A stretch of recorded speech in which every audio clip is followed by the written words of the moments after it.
Olá, o que seria do mundo sem as ideias? Sem as grandes ideias? O que seria do mundo sem o conhecimento, sem o saber?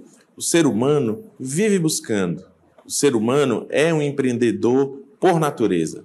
É nesse empreender que as pessoas realizam, revolucionam o mundo. É nesse empreender que a vida das pessoas é facilitada. Foi através desse empreender natural do homem que ele chegou até aqui, século XXI.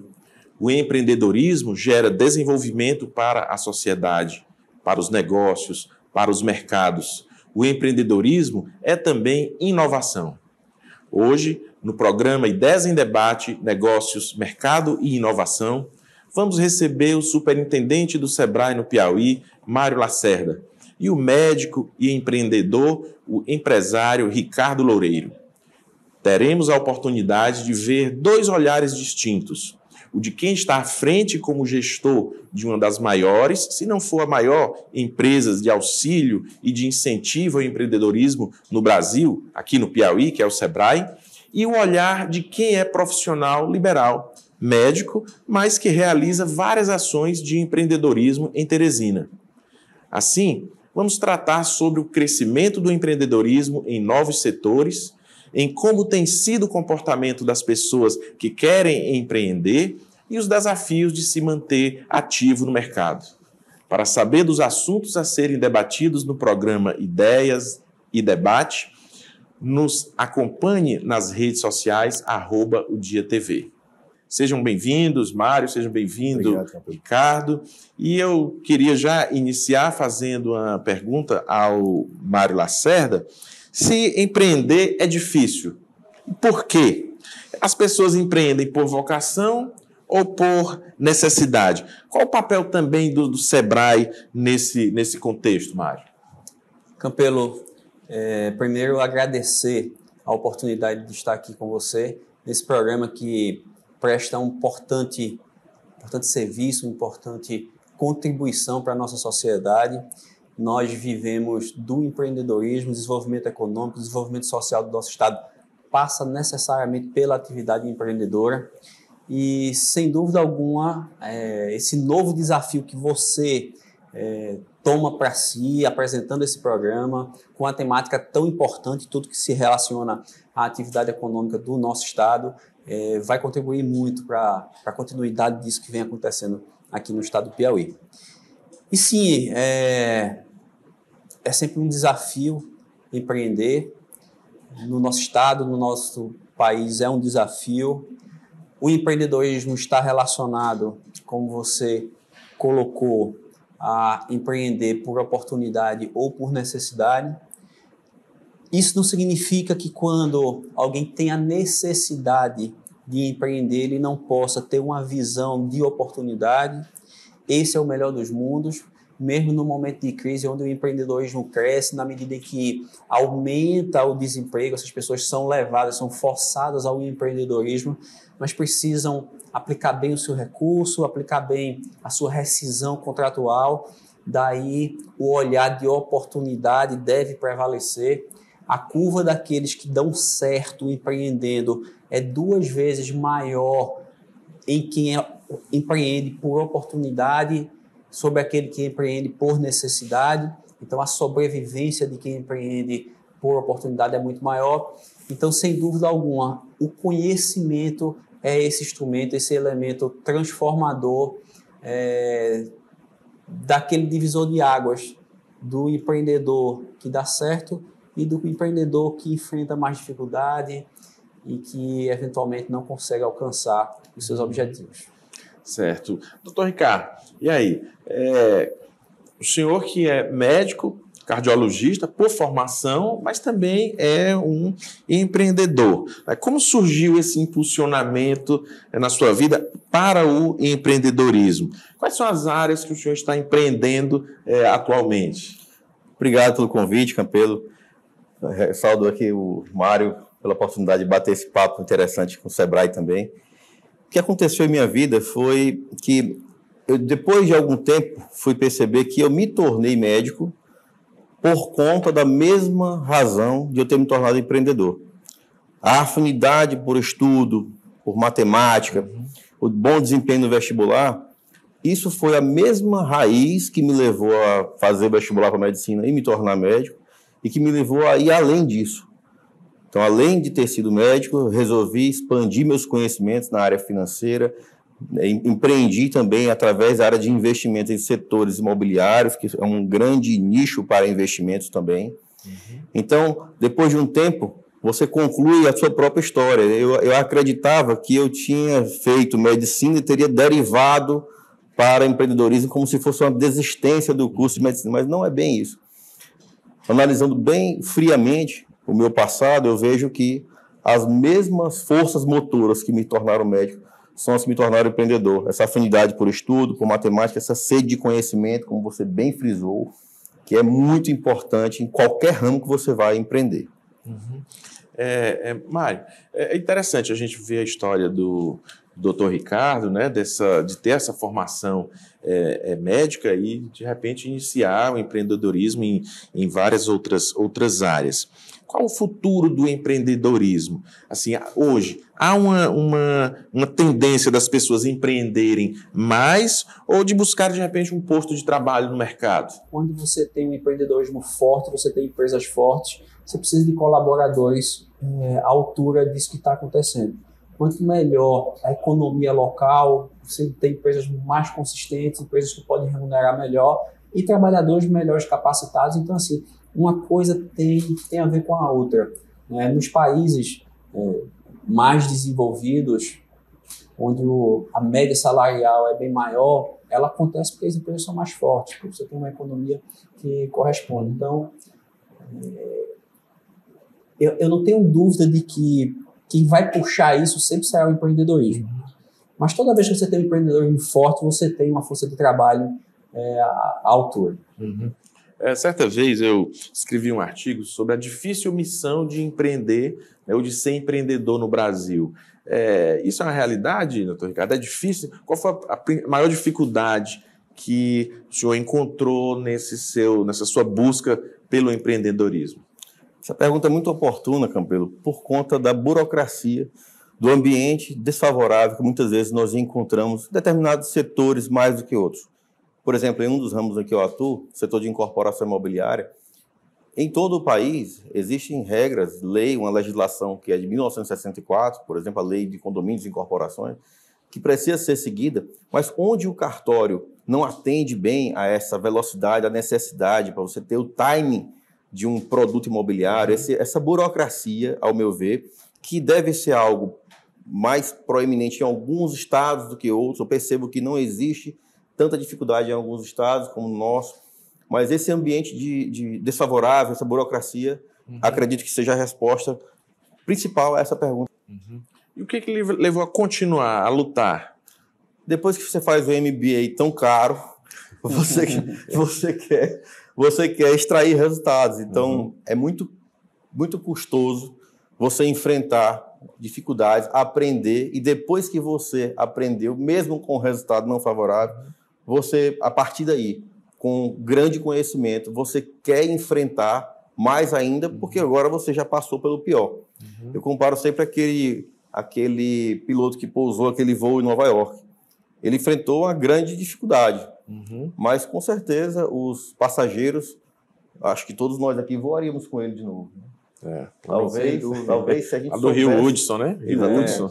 É mais ou menos por aí. Bom, e o Sebrae, a gente acompanha, né? O Sebrae, ele tem uma rede de atendimentos fantástica todos aqueles que desejam empreender. Essas dificuldades que o doutor Ricardo Loureiro aqui apontou, né, dessa burocracia, como é que chega isso lá no Sebrae, nos atendimentos que ele faz a essas pessoas que buscam ser atendidas, uma consultoria do Sebrae? Campelo, o que é vivenciado pelo Ricardo, e que é muito bom que estejamos aqui, a instituição que apoia os pequenos negócios e o empreendedor de verdade, né? E esse é o empreendedor, todo empreendedor do Brasil que mata um leão todo dia, ele é muito facetado. Esse aqui incorpora exatamente esse papel do médico que está na área de finanças, de incorporação. Então, assim, é bem a cara do empreendedor brasileiro. E veja, sem dúvida alguma, o ambiente de negócio para empreender no país precisa melhorar. Isso a gente vê a olhos de maneira muito clara. Os pequenos negócios, especialmente, a micro, a pequena empresa, o microempreendedor individual, que tem muito menos acesso à informação e ao conhecimento do que a média e a grande empresa, precisa ver sanado esses problemas. O problema cartorário que você colocou, o problema da desburocratização do poder público, da emissão de taxas, da liberação de licenças, é um processo lento, mas que está evoluindo, e o SEBRAE tem uma atuação muito forte nisso, para que você tenha um exemplo. Nós temos hoje uma junta comercial no estado do Piauí que funciona e trabalha de forma muito efetiva, é uma das referências de junta comercial no Brasil. Ela se conecta todo o Brasil pela rede SIM, e através da rede SIM, que aqui no Piauí é o Piauí Digital, todos os outros órgãos precisam se conectar para que o empreendedor não precise sair dentro dessa plataforma única. Não precise que eu vá até o Corpo de Bombeiros e que depois eu vá até a Vigilância Sanitária, e depois eu vá até a Secretaria do Meio Ambiente para buscar essas licenças. Numa plataforma única, tudo isso aconteça. A junta comercial está funcionando muito bem, e esses outros órgãos precisam ampliar a sua dinâmica para que o empreendedor possa ter um ambiente de negócio melhor, para que ele possa enfrentar as dificuldades da concorrência e não da burocracia. Eu já vou aproveitar para fazer o convite para a doutora Alzeni Porto, né, da nossa presidente da Junta Comercial no Piauí, para ela também vir aqui o nosso programa, né? E eu quero também passar aqui a bola para vocês, porque foi uma pergunta que nós recebemos, né, de uma pessoa que nos assiste através das redes sociais, e que eu vou colocar aqui para vocês. Não sei como é que vai... que é um dilema, né? Que a pessoa apresentou, resolveu um dilema de uma pequena empresa, uma pequena e média empresa, que ela precisa de colaboradores qualificados, né, para sustentar um crescimento acelerado nessa empresa, mas não tem capital para contratá-los.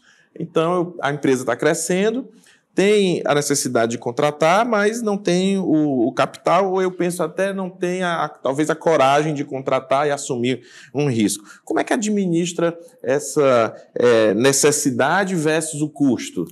Olha, eu passo por isso diariamente. Eu precisaria hoje aumentar minha capacidade de TI, por exemplo.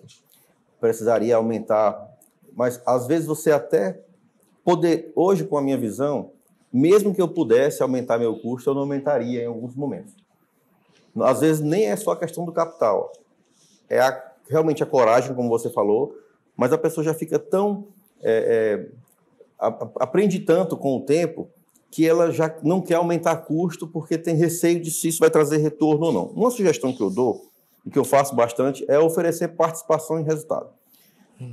Encontrar pessoas que vistam a camisa, que você consiga vender o negócio para essa pessoa, no sentido de vender a ideia, mesmo que demore mais, você encontrar pessoas que vistam a camisa com você, que entendam o negócio. Você tem que também esclarecer bem como é que vai ser o retorno disso e oferecer algo potencialmente maior do que um salário fixo. De preferência, não colocar custo fixo, principalmente se for um custo alto, porque isso pode causar desentendimentos na equipe, a dificuldade de pagamento num determinado mês, você pode ter o efeito oposto. Então, eu preferiria ficar sem ninguém, sendo bem direto, e demorar a encontrar 2, 3 pessoas que quisessem topar participar do negócio, a aumentar meu custo. Bom, muito bem, excelente. Não sei se o doutor Mário aí quer fazer alguma colocação. Eu vou fazer uma complementação do que o Ricardo colocou sobre um outro prisma. Fortalecendo para ela... Como é o nome dela? Ela não se identificou, né? Bem, a importância de formar time. Pessoas é essencial para a longevidade do negócio. É a partir de um bom time que você consegue estar conectado com as mudanças, que são cada vez mais rápidas. A pandemia mostrou isso para a gente. Quem não está conectado com essa nova sociedade, com esse novo modelo de consumo que nós temos hoje, que mudou ontem, há 2 anos atrás, dificilmente consegue se firmar nos seus negócios. Então, formar time, ter um bom clima organizacional, fazer uma pesquisa, ouvir, conseguir fixar os bons valores na sua empresa é um desafio e é essencial para o futuro do negócio. O mercado atual tem aberto espaço para a inserção de novos negócios por meio de startups, empresas que buscam inovar e trazer soluções mais práticas para seus clientes. Esse ramo está conquistando a nova geração ao ir de encontro com as habilidades relacionadas às tecnologias já comuns para os mais jovens. Para explorar esse universo de possibilidades, apresentamos no Ideias em Debate o espaço Inovação.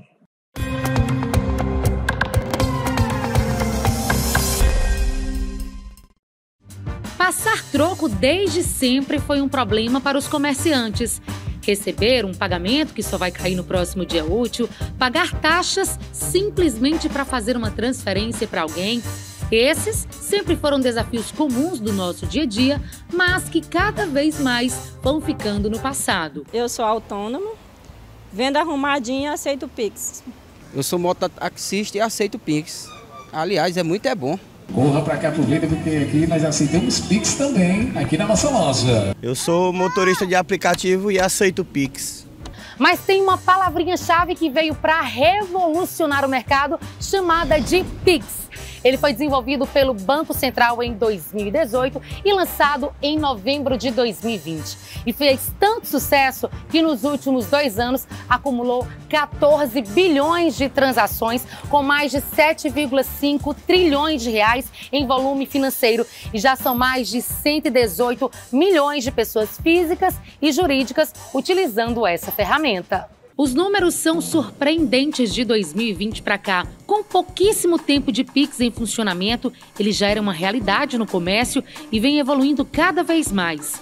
Já foram implementados Pix Cobrança, Conta Salário no Pix, Pix Saque, Pix Troco, Pix por aproximação e Pix Agendado. Para mim facilitou muito.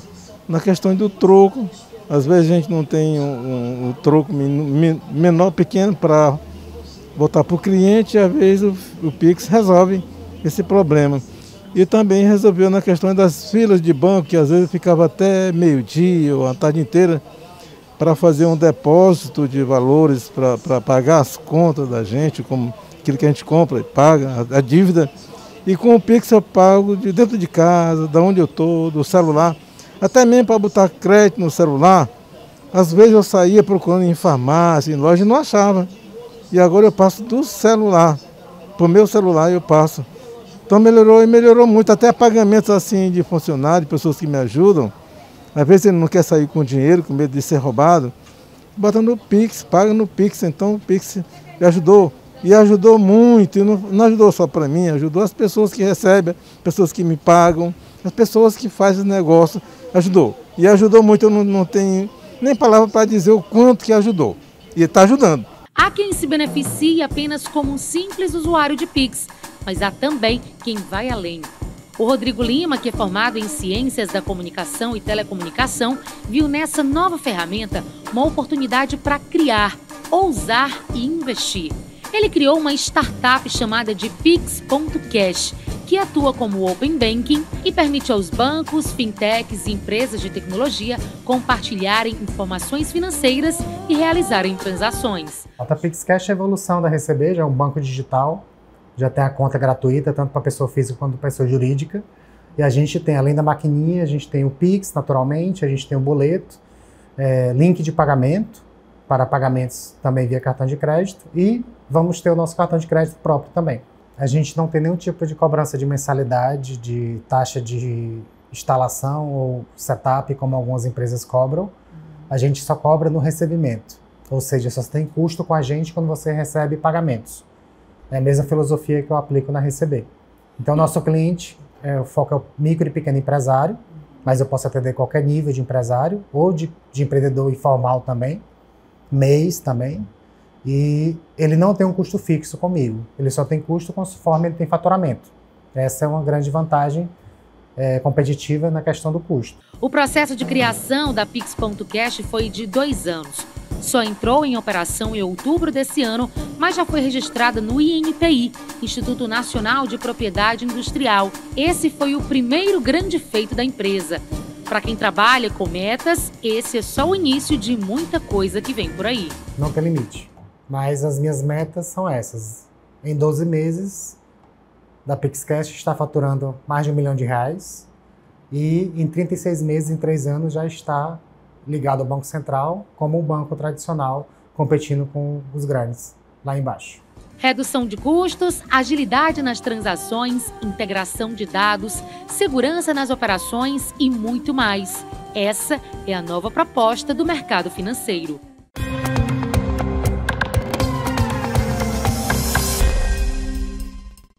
Doutor Mário, aproveitando aqui esse tema das startups, né, das novas tecnologias, eu tenho feito também uma reflexão de que as pessoas hoje elas precisam ir, de fato, principalmente quem quer empreender ou mesmo quem já está no mercado de trabalho, buscar conhecer sobre as novas tecnologias, sobre a utilização de aplicativos que facilitam a vida das pessoas ou que facilitam a comunicação entre as pessoas. E o mundo das startups está aí, né? Cada hora surgindo mais e mais startups, e o Piauí sendo bem visto nesse campo, né? Com startups que têm ganhado uma grande visibilidade, inclusive no cenário nacional.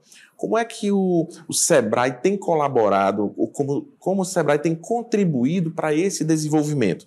E o segundo ponto é, essas pessoas que não ainda acordaram para as novas tecnologias, elas estão de fato propensas a perderem uma oportunidade no mercado de trabalho ou mesmo a terem os seus negócios fechados justamente por não terem ainda se adaptado às novas tecnologias?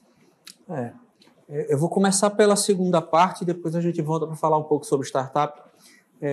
Sem dúvida alguma, Campelo, você não está conectado com essa nova realidade que momentos atrás a gente comentou aqui, de que as pessoas hoje estão muito mais comprando de maneira remota, usando o delivery de maneira exponencial, usando o marketing digital como uma importante ferramenta para conhecer produtos e serviços. Se o seu negócio ele não se conecta com esse tipo de veículo, de ferramenta, dificilmente você vai ser competitivo, vai permanecer competitivo no mercado. Né? Isso é uma tendência real, natural. Não aqui estamos abrindo mão daquilo que é presencial de forma alguma, mas o modelo mental atual ele caminha fortemente para essa realidade.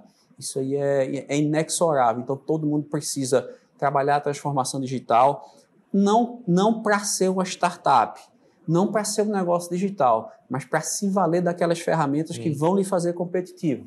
Seja vendendo o seu produto, seja comercializando o seu serviço, seja na obtenção de insumos que vai lhe tornar competitivo no seu mercado, no conhecimento que você precisa obter de novo para ser competitivo. E sim, o Sebrae ele tem uma história interessante e eu comungo com a sua fala da importância que o segmento de startup tem aqui no nosso estado. Aliás, tudo que está relacionado ao conhecimento, nos bastidores a gente conversava com o Ricardo sobre a capacidade do piauiense, dos médicos do Piauí, das pessoas aqui do estado, são uma referência, ocupam espaços importantes fora do nosso estado, inclusive fora do país. E essas pessoas são muito bem recebidas nesse ambiente de startups. Então a gente tem aqui um berço significativo para o desenvolvimento de startups. Temos 3 ecossistemas interessantes, o de Parnaíba, muito focado na academia, o de Teresina, com um mercado mais consistente, naturalmente, e o Impix. É claro que ele quando a gente olha para algumas iniciativas importantes, como a gente tem hoje no Maranhão, o Black Swan, como a gente tem o Porto Digital em Pernambuco, como a gente tem no Espírito Santo, Santa Catarina, uma referência em tantos outros estados. Nós temos um caminho longo a percorrer, principalmente relacionado às instituições que precisam apoiar essas iniciativas. No ambiente de startup, o empresário é o principal indutor e o condutor desse processo. Mas sem as instituições, sem as parcerias necessárias com quem pode fazer, dificilmente isso anda. Então, o Sebrae está aí já há quase 12 anos, com projetos sucessivos. Todos os anos a gente tem projetos, que começou como um projeto de TI, de TIC, e hoje é de startups, onde nós temos programas de impulsionamento, de incentivo para tracionar esses negócios, com premiação, levando para disputas nacionais. É uma série de ferramentas e soluções que ajudam ao crescimento desse ecossistema. Muito bem, vamos a um breve intervalo e voltamos em instantes com o quadro Insight Empreendedor e com os nossos convidados aqui em estúdio. Até já!